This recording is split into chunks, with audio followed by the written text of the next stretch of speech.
Whew. Hi everybody, it's Jenn from McCreath. Been a while since I turned this camera on to have a chat. It's been a rough year or so for me. I've just been focusing on taking care of myself and doing my best to survive.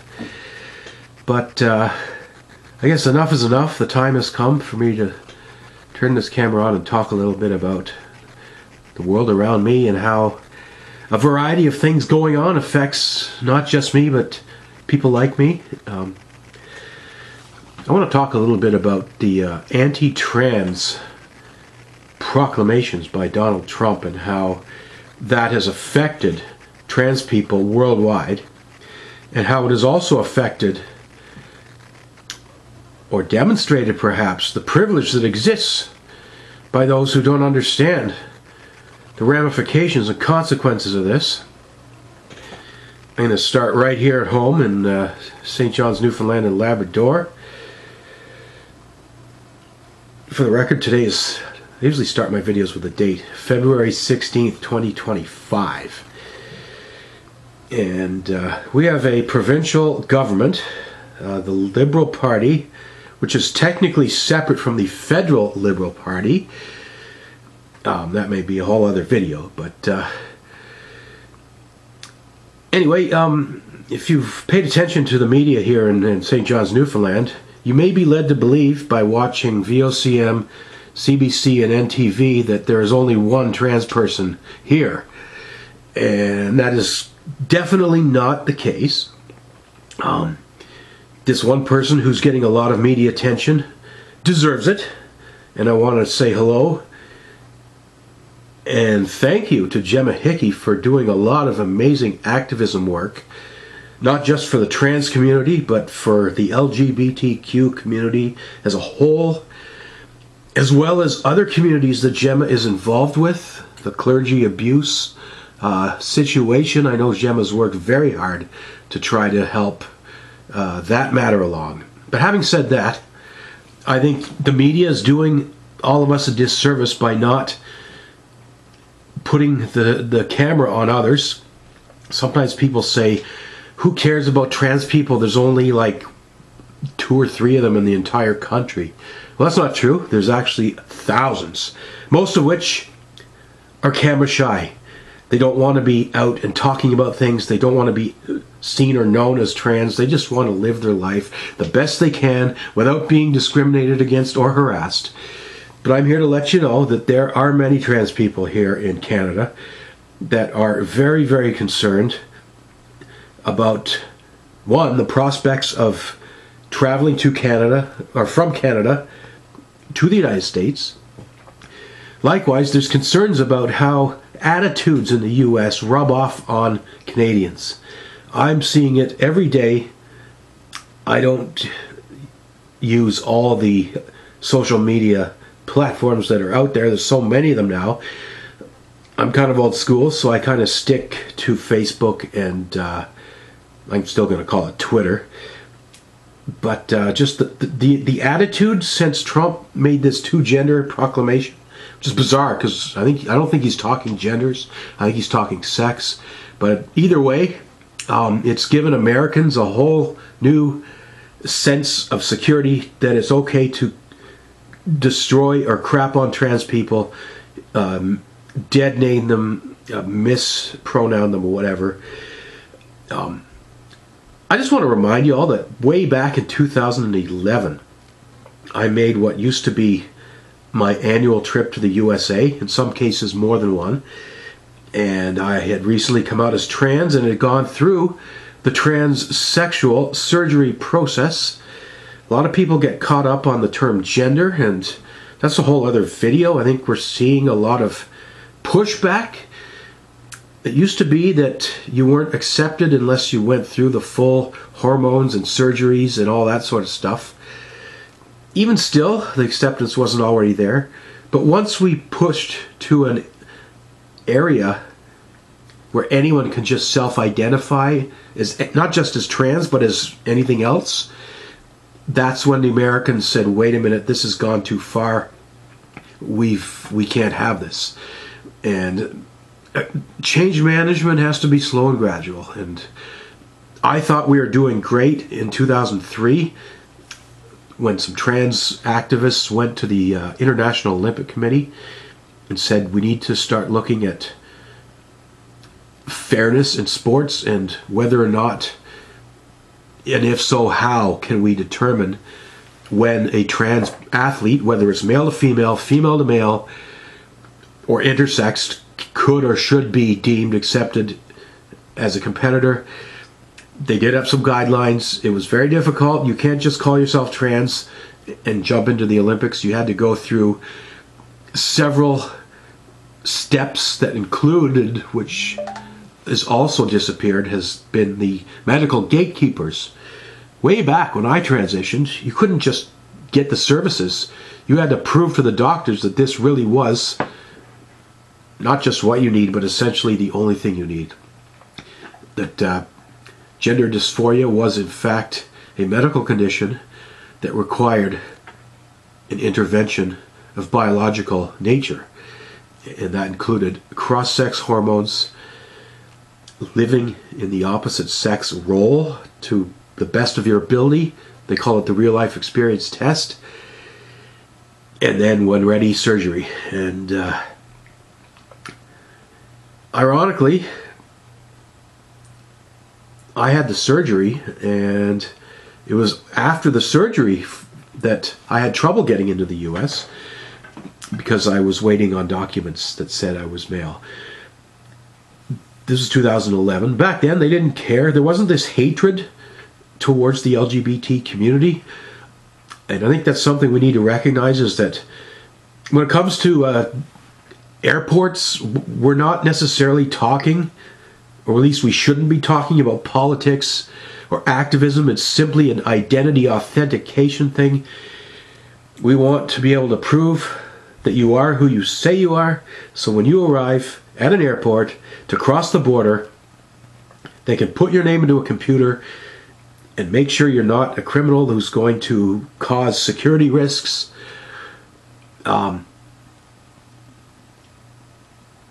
So here I am showing up with this brand new female parts, I guess we'll call them, with an old passport that still said male, and they said, wait a minute here, you have a vagina, but your passport says you're a male. There's a problem. And I can actually understand and appreciate that. It was still enough that I felt misrespected and unfairly detained. This was actually on the Canada side of the border. That's a whole other story. It's one thing to go into the US and be denied entry to the country, saying, sorry, you can't leave the airport, you got to get back onto a plane and go home. This was Americans detaining me in Pearson Airport in Toronto, saying, we don't even want to let you on a plane until we can make some calls and confirm whatever it is they wanted to confirm. Anyway, here's Gemma Hickey coming along now with the infamous non-binary /X passport. And you know, I've come out and said I don't necessarily have a gender myself. I've always called myself a transsexual. The treatment I needed was surgical and hormonal intervention. I'm quite happy to sit here and call myself a transsexual female, but I won't necessarily use the word woman.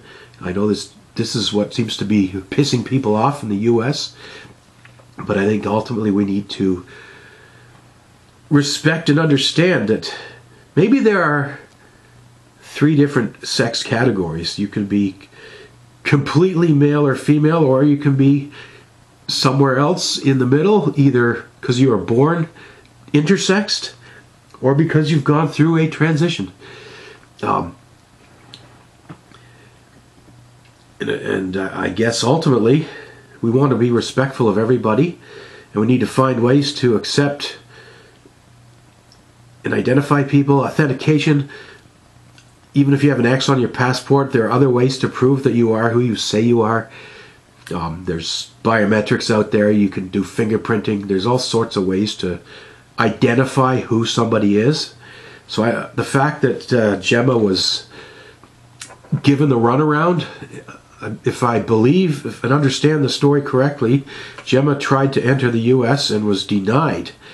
So Gemma traveled to a different airport and tried again and then got in. I'm not sure if that's completely correct or not, but it sounds similar to the challenges I faced 14 years ago, where the U.S. was hesitant to let either of us into their country because of some sort of concern regarding to being trans. Even worse, I look in the news and I see hatred being projected by Americans towards trans people, not just their own American trans people, but trans people in other parts of the world. They are misgendering people, they are missexing people, they are not just showing ignorance and lack of acceptance or tolerance, but outright hatred. And that appears to be the goal of the Donald Trump administration. He thinks that anything he doesn't like, he can just erase. And someone was arguing on one of these Facebook groups that trans people no longer exist because Donald Trump says so. First of all, Donald Trump only represents one country in this world. And I believe there are at least 300 countries in the world that do not support or agree with Trump and his ideologies. Second of all, his executive order holds zero weight. Thirdly, there's 350 million people in the U.S. and only 90 million of them voted for Trump, so there's a flaw in their election system. Bottom line, I think the Canadian government and perhaps other governments all around the world need to make it known that it's not safe to travel to the United States if you are anyway seen as or even perceived as being in the trans spectrum, whether it's transsexual, transgender, non-binary, even cisgendered people who don't conform to so-called gender norms could face trouble at the border and trouble if they physically appear in public in red states. Excuse me, I've got a bit of a cold. That brings me to our MHA, Fred Hutton, who is part of the provincial Liberal government, which has been very vocal about canceling trips to the U.S. by Canadian. All this tariff talk has made Canadians really unite. We're seeing Liberals, Conservatives, NDPers, all these other parties out there in different provinces are all coming together for the most part and saying the same things. Let's not go to the U.S. Let's not give them our money. Let's focus on ourselves and making sure Canada is as strong as we can be. Let's strengthen interprovincial trade. But Mr. Fred Hutton snuck off to Florida for a week, thinking that nobody would notice, allegedly to play golf. Somebody saw him down there and somebody called it out. Especially when we have other politicians canceling trips to the States. Shout out to Paul Lane for canceling his upcoming trip to Chicago. Fred Hutton went on this trip and he said, you know what, I bought this trip, I paid for it well in advance, there's no way we could have seen this coming. Good excuse, sort of. But Fred, I just want you to understand that you're in a place of privilege. It's safe for you to go down to the U.S. and hang out there for a week, be yourself, say whatever you want, hit the golf course or hit the beach. I couldn't do that. Neither could Gemma Hickey. Neither could many other Canadians. Because we would either be denied entry at the border, or we could go to somewhere in Florida and literally face violence, threats, harassment, intimidation. And it's just not safe. I would not. You could offer me a free trip to Florida right now and give me a free set of golf clubs and I would decline it. I'm not going to go anywhere near that country until Donald Trump is out of office. And I think it's important to remind you people out there who are in a place of privilege that we need your help. We need you to speak up and do what's right. What's that phrase? Even if one person is left behind, then Canada's not doing what we need to do. So Fred, wake up. Pick up the phone and call other trans people. Maybe don't just rely on the one or two that are in the Liberal Party. Talk to all trans people of any political stripe. Get to know what the real issues are, because I think part of the problem and the reason I'm not supporting the provincial Liberals, even though I do plan on voting Liberal federally. How's that for a dichotomy? Jennifer McCreath, for the first time in my life, will be voting Liberal in the next federal election. Yet at the same time, I don't have faith or trust in our provincial Liberal Party, because I don't think they give a shit about people who aren't Liberal, especially trans people who are not Liberal. So maybe there's a conversation we can have about that.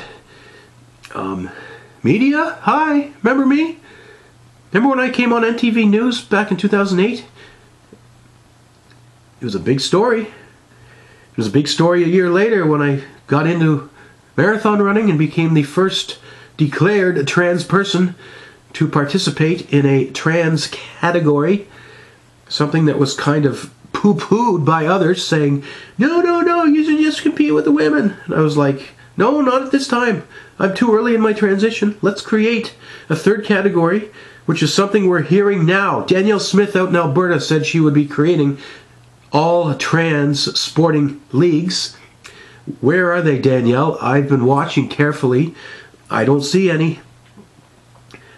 If you don't want trans people competing with the men nor the women, then create an open category, create a third category. We belong in sports, regardless of who you think we should be competing against. In an individual sport like marathon running, or whether it's golf or something, you're not competing against others, you're just competing against the clock. There's no reason to suggest that we should not be accepted and included in these sporting environments. Same thing with politics. I put my name on the ballot 4 times and ran in 3 different jurisdictions: federally, municipally, provincially. I didn't win, and I don't think people took me seriously back then. Fast forward a few years later, other trans people in Newfoundland are now getting elected into governments. So maybe there's some progress, maybe there's some pioneering work that was done by me. I'm not necessarily asking for credit or sympathy, but what I am asking for is an equal opportunity. I had a really good job when I first moved here in Newfoundland back in 2007. Y'all know the story. I came out as trans, I lost the job, and I've now spent 15 years trying to claw back up to that level, and it just hasn't worked. I went from a senior analyst to a admin clerical staff for the most part, and a current role as, I guess we'll say, a entry-level analyst. Meanwhile, there's 2 Liberals who have nice cushy jobs, to my understanding, in the provincial government, and they did not even have to compete for them. Jennifer McCreath goes out and competes for jobs, and I always finish in 2nd place. So there's definitely a problem, in my opinion, there. And that's why I want to throw the provincial Liberals out in the next provincial election. The only problem is I'm not sure I can trust any of the other parties either. But let's at least have some conversations here. To my friends in the U.S. who either are trans or have trans family members, I see you and I hear you, and I'm worried about y'all. And if it gets too bad, I hope that you'll be welcome. I'm going to be pushing this. Canada needs to open the doors for trans people who are escaping unsafe situations in the United States, because that's what we're all about. Anyway, I'm Jennifer McCreath. Thanks for watching my video today, everyone. And stay tuned. There's going to be a lot more coming in the near future. Take care, everybody.